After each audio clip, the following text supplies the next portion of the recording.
CITV Bermuda. I'm Jamila Lodge of the Bermuda Economic Development Corporation, and this is Mind Your Business, the show that brings you the latest information about starting and running a local business in Bermuda. Join us as we discuss the local business issues that are important to you. Today with me in the studio, I have Nadia Laws, owner of Media Maven. Welcome. Thank you so much for having me. Thank you for being here. So, as one of the things that I think are very important about starting and operating a small business, marketing and PR is one of them, right? A lot of people think if I build it, they'll come. We know that's not necessarily the case. So I'm glad that you are here to talk a little bit about you and what you do for customers to try to help them come, if you will. But before we get started, can you give us a little bit of background about yourself? Yeah, of course. So as you mentioned, my name is Nadia Laws. Most people would actually probably know me by Nadia Arangelovich, which is my maiden name, which appeared in the newspaper. And my background is in journalism. So I worked at the Royal Gazette for 7 years full-time and had also a few years under my belt as an intern. Okay. So I started there when I was 18. I was a college student. I didn't know anything about journalism in particular, but I loved writing. And so I had to learn all the skills that come along with that, from interviewing and asking the right questions to, writing in a format that engages readers and editors, and also just trying to figure out how to actually find stories that are newsworthy. That's a good point. So during my time at the Royal Gazette, I worked for both news and lifestyle. Okay. So I did everything from Supreme Court and the House of Assembly to lifestyle, which was like human interest features about arts and culture and community. So I had a really well-rounded experience there. That's good. And it helped to shape, I guess, your skills for your existing business. Exactly. So speaking about that, why did you decide to leave and start your own thing? Yeah, so it's actually interesting because around 2015, I started to get a little bit anxious. I felt like I was ready for a new challenge. And around that time, I also noticed that the media industry in Bermuda was a lot different. When I started, there were 3 different newspapers. There was, the Mid-Ocean News, the Bermuda Sun, the Royal Gazette, and by 2015, there was only 1 left. Right. So with that kind of knowledge behind me, I decided that I would go to take the initiative and study online. So I did a public relations qualification through the Chartered Institute of Public Relations in the UK. That's a mouthful. It is. In the UK. So that helped me to just get the knowledge of public relations, which is a similar field, but it obviously has some differences from journalism. Okay. And so I handed in my resignation once I finished that course. I left the Royal Gazette in March of 2016, and I actually went traveling for a few months. I found myself volunteering in Uganda. I went to South Africa. I went to Israel and Jordan. And when I came back 3 months later, I was, looking for communications roles, and there wasn't that many options available. So for me, one thing that came naturally was people knew my name and they knew I had writing skills, so they asked me to help with content. So they asked me to help with press releases. They asked me to help with website content. So I kind of just went where the need took me, and I launched Media Maven in August of 2016. That's awesome. Yeah. I mean, it's nice that it happened so organically, I think, for you. Yeah. Because sometimes people, like you said, when you can't find someone else to pay you a full-time job, you have to start something, so that it happened organically with people actually seeking you out and asking you to do things for them was great. So what exactly do you do, right? Because it's public relations, and I say press release, and I know I write them, and I go back to what you said, where you want the newspaper to pick it up. There's no guarantee that they will, right? Mm-hmm. So what exactly do you do? How do you make sure they pick it up? Yeah. So in terms of what I do, there's definitely a lot of blur in terms of a lot of similar careers. So there's public relations, there's communications, there's marketing, there's advertising, and they all kind of overlap in different ways. And so how I explain what I do to clients is I tell them I kind of specialize in content marketing. Okay. So what that is I use content to help you market your business. So whether you need website copy, whether you need a newsletter, whether you need press releases, articles, we help with all of those kinds of things. And obviously the goal is to increase engagement. It could be to make sure that you have, followers that are, continuing to come through your door, and clients that continue to support your business, or just educating the public in general about what you do. Because there's so many awesome businesses, as you know, small businesses that unfortunately haven't really gotten the word out enough about what they do, and so they lose out. Yeah, that's true. And so I'm thinking to myself, I'm like, well, I could tell people about myself. What's the difference when you do it and when I do it? Like, what are some of those things that maybe like mistakes that people make that that you know right off the bat that no, you probably shouldn't say that? Yeah. So obviously, like I mentioned before, excuse me, being a journalist is a skill that you have to kind of understand how to be media savvy and how to find stories. So one of the common things I find with people is that they come to me and they want to sell something, but they realize that that's not really of interest to journalists. So they get turned down and they're really not getting anywhere. So really it's about understanding kind of the value in a newsworthy story and how to really kind of sell yourself and get the most out of, I guess, bang for your buck in terms of media coverage, and to make sure that you're putting the right messages out there. You don't want any kind of like negative coverage that would actually hurt your business. So. Right. That's a good point. I mean, you have the background, right? Because you used to work for one of the main newspapers, so you would know, I guess, have that inside info on what they want to see and what they want to hear. So, I mean, that makes it good for you, I think. Yeah, and even just in terms of who to go to at the newspaper. So obviously, a section like news is very different from lifestyle or business. So just understanding the media landscape in Bermuda, television, radio, and just understanding who is the best person to get the message across. Got you. Yeah. So for those small businesses who are like, I do my own stuff, why should they consider either hiring someone like yourself or getting someone who has that journalistic background to help them with writing whatever it is, whether it be content on the website or press releases or whatever? Yeah. So when I think about kind of the importance of public relations, I kind of explain that it's like insurance. You don't want to wait until it's an emergency, when your business is failing, when a catastrophe happens, to try to get the word out about what you do, because that's obviously too late. Right. You have to kind of be proactive when you're growing, especially if you want to take your brand or your business to the next level. So I kind of relate it to insurance. It's better to have it before you need it, and you're in a situation where you're just scrambling to get out of a bad, So you can be like a spin doctor if necessary. You don't like to say that. I'm sorry. I don't like those terms. Public relations people get such a bad rap. They get called propagandists and spin doctors. And I prefer to actually look on the positive side. I try to find, or I get to know you and your business and try to find all the good things to pull out and then pitch that to the media. Yeah. So. But I mean, it is a good point though, because in a perfect world, everything works fine. Everybody's doing what they need to do. Nobody's saying anything bad about your company or your business. But in reality, life happens, right? And so in a situation where there is a need, I guess, to be able to say, let's focus on the positive and not the negative. Yes, we're sorry about that. But then I guess then you would become very valuable because you would know how to do that. Exactly. Right? Help them navigate, help them understand the value of a good story and good content, and use that to the best of our ability to kind of accomplish their strategic goals as a business owner. Right. So now how has that changed? Because like I said, when I think press release, I'm writing my press release and I'm going to send it to the media and hopefully they pick it up.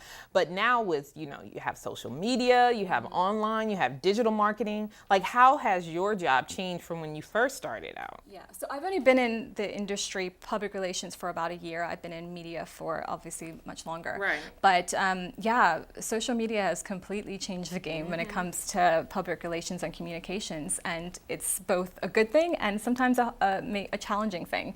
So on the good side, obviously, it just means that you can get your message out there to even more of a wide range of people and just kind of shoot things out to the masses. If you have a good piece of coverage that appeared on the front page of the newspaper, you can boost it on Facebook, and you can make sure that you're getting really, really good return on your investment.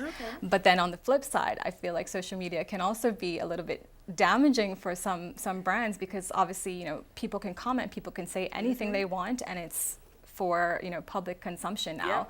So it makes it harder as a public relations specialist to actually control the message that you're putting out there, but you just have to manage it to the best of your ability. So what would be your recommendation? Okay, I have a business, and let's just say, I service the public, and I am prone to getting comments that may not be the best. Would you recommend that type of business owner go ahead and have like a somebody on staff or someone like yourself to manage that type of response? Obviously, Yeah. She's like, well, of course. But I mean, just aside from anything else, for the simple fact that, you say the wrong thing, and this is Bermuda, it's small, that could mean the difference between, yes, you continuing business and maybe not so much. So from that perspective, do you think it's important to be strategic about whether hiring someone to manage that message for you? Definitely, obviously. I think it's really important to know what kind of message you want to put out there and find creative ways. And that's kind of where we put on our journalistic hat, but also our thinking caps to find creative ways to get you the coverage that you want. And like you said, you don't want to wait until there's something bad about you on, Madge's list or People's list, because that's, can be very, very damaging for your business. So I think being proactive is really the best way to go about it. So have you had an opportunity to respond to that for businesses? Like, say, for example, if there is a bad comment on Madge's list or something like that, have you been, I guess, asked to kind of navigate that response for people before? Yeah, I'm actually really lucky because I haven't had to respond to anything on Madge's list. Obviously, I think the comment section of the media or the newspaper is a completely different, a completely different beast, and you obviously just have to be proactive. And if there are, inaccuracies, people maybe don't understand the message that you're trying to get out, then you have to do another press release or another, story to follow up to make sure that you're actually getting your message across. Yeah, I think that's a good point. I mean, do you offer trainings? Because, in the absence of being able to hire someone, let's say full-time or even one-off, it seems to me that there is an opportunity, especially with social media and all of that, to actually know some do's and don'ts, right? Of what to do, don't, tell your customer you're a liar, or et cetera, et cetera. So is that an opportunity? Has that been something you've considered before even? With social media? Training, training. Yeah. It's not something that we considered at this stage. We're still new and we're still building our brand. But as a young Bermudian, we've been just supported so much by this community, and we're so grateful for all the clients that have come on board and really asked us to help them to get their message across to the public. Yeah, I think when it comes to business, your public, it's a relationship. You have to nurture it. You have to invest in it. You can't just kind of ignore it and expect, the relationship to thrive. You have to really kind of be proactive and be consistent with getting, a message across that reminds people of who you are, why you're in business. All these things help to just build more brand awareness and engagement so people want to support you. Awesome. That's a great way to end this particular segment. So I really do appreciate you coming on, because I do think it's important, and people, I think, take it for granted a little bit. So that you have been able to build a business around PR and content creation for people, I guess, just shines a spotlight on the need to have it. So I just want to say congratulations to you on your new business. I wish you continued success. And thank you again for joining us this morning. My pleasure. Thank you, Jamila. You're welcome. All right, we'll be right back. We're going to take a quick break. I'm your host, Jamila Lodge, and stay tuned for Mind Your Business.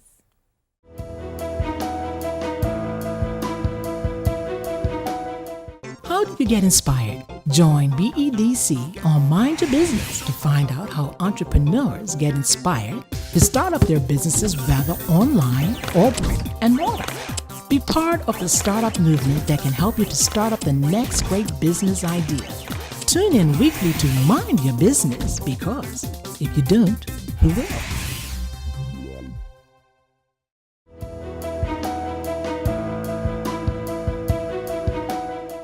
Welcome back to Mind Your Business. I'm your host, Jamila Lodge, and joining me now in the studio is Stephanie Lee, owner of Socially Consulting. Welcome. Good morning, Jamila. How are you? I'm good. Or should I say welcome back? Oh, thank you. You have been in this seat before. I have, yes. But I mean, when I think about social media, I think about you. Oh, right. So the name of your business is Apropos. Yes. So for those who may not have seen the first time you were on, so tell us a little bit about yourself. All right, so as you mentioned, my name is Stephanie Lee, and I am the owner-operator of Socially Consulting, which is a digital marketing consultancy, and we specialize in helping people reach their customers where they are using the various tools and mediums that are available, specializing in online and digital medias and tools. Okay. Yeah. Now, we spoke earlier with Nadia, who Yes. is media maven, so that's around PR and marketing. And so from a small business perspective, this is one of the things that can be a little bit mystifying, I think, because like, what is it? How do you do it right? How is it effective? And so for me, your focus has been social media. I know you're saying digital marketing now. Is that the new term? It encompasses a lot more than just social. Gotcha. So social media, when you think of social media, you think Facebook, you Yeah. think Twitter, Instagram, those things, which is great. But we're also looking at now SMS marketing, Okay. QR codes. That's like texting Text, and yes, stuff? and Okay. WhatsApp, and is now being used as a business tool. Okay. Other digital forms. So when you're going into a store, for example, and you get a ping on your phone, Right. and it says, oh, this is this deal and this discount, to let you know what's going on in the store. Oh. So these things are starting to come to Bermuda. They are apparent in other jurisdictions, but these things are starting to come here. Okay. Other aspects of your cell phone and other handheld tools, those are being used to market as well. Gotcha. And of course, the internet, Right. which is the creme de la creme of all things internet right now, of all Gotcha. things digital, yeah. That's pretty cool. So you walk into a store and it right away lets you know what's available on Yeah. sale and, Yes. and all that stuff. And that's coming here, you say? Yes. All right. Well, business owners should be grateful for that. But going back to like the social media component and I guess digital marketing in general, why do you think it's important for businesses to, I guess, get ahead of it, right? Right. It's important because that's where most people spend most of their time. That's true.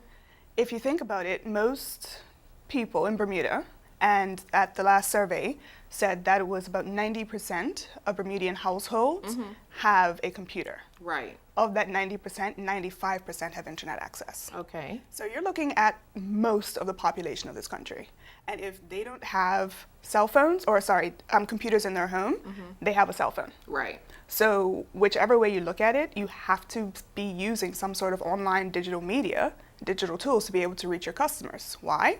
Because it's on them all the time. That's true. A TV may not always be on. Right. TV has changed. They're not going to be watching commercials anymore. Right. Because you have the You have the TiVos option. Yes. to fast forward Yeah, it now, yeah, right? yeah. Netflix, Yes. streaming, digital online streaming. They're not watching the news. They're not watching traditional television anymore. So how do you reach them then, right? How do you reach them? Right. A cell phone is always in somebody's hand. That is very true. So reach So- them where they are. You mentioned, let's talk about the old social media, if you will. Okay.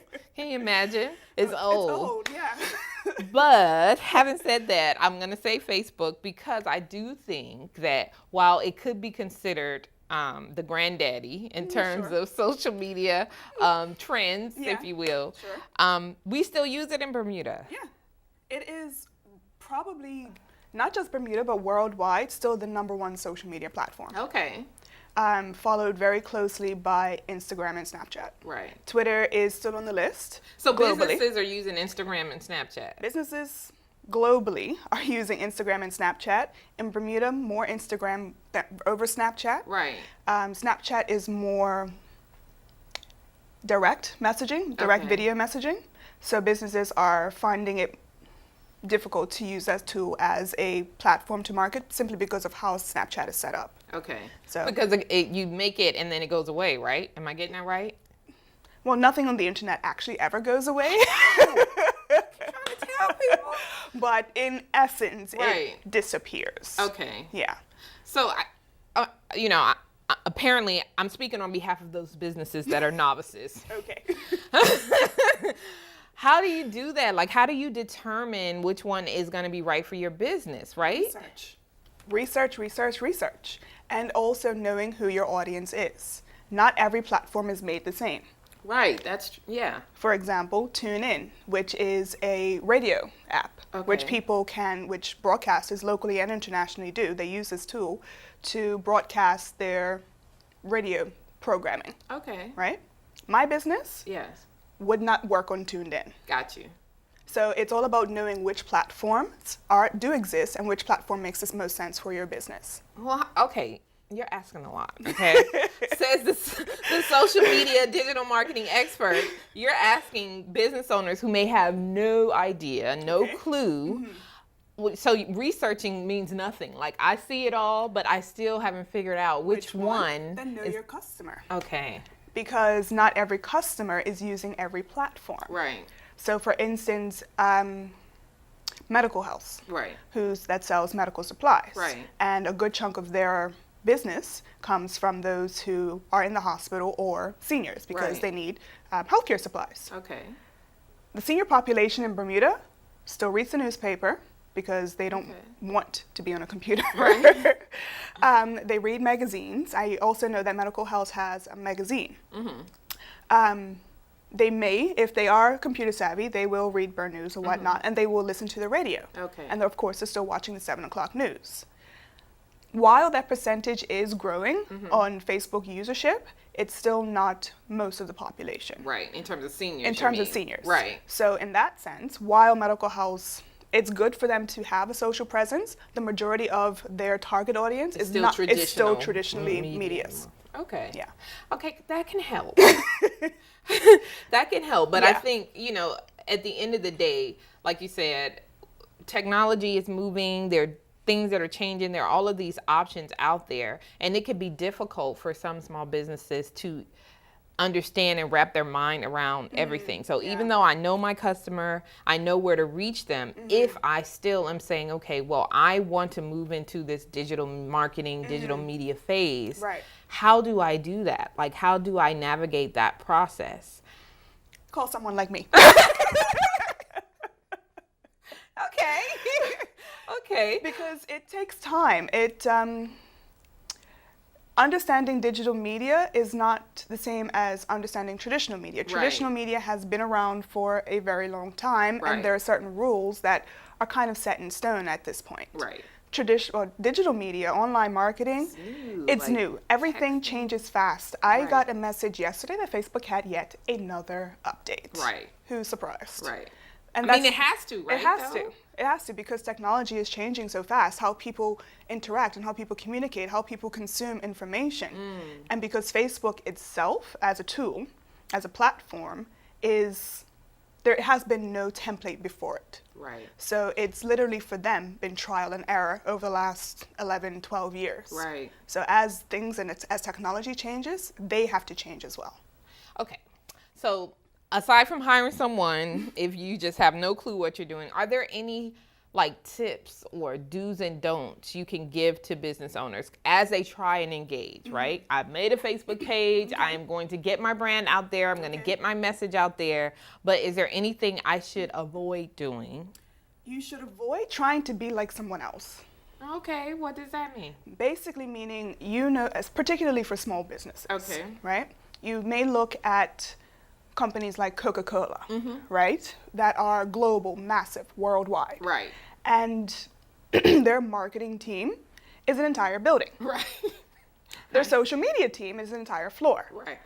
So there is no way you are going to be able to compete as a small business with a company like Coca-Cola. Right. While it is okay to get some inspiration from them, being able to do what they do will be impossible. Right. So what I'm saying is, be authentic, be unique, be yourself. Know your capabilities and your limits, and work within them. If for you, being on social media is not something that you feel that you can do every day, then make a plan for something that will work for you. Okay. For instance, if you're working part-time still and you're running your business part-time and you want to let people know that you're available on certain days, Right. pre-plan. You can take a few hours over a Sunday afternoon when your family's on the beach and you're sitting off making sure that the children are okay, right?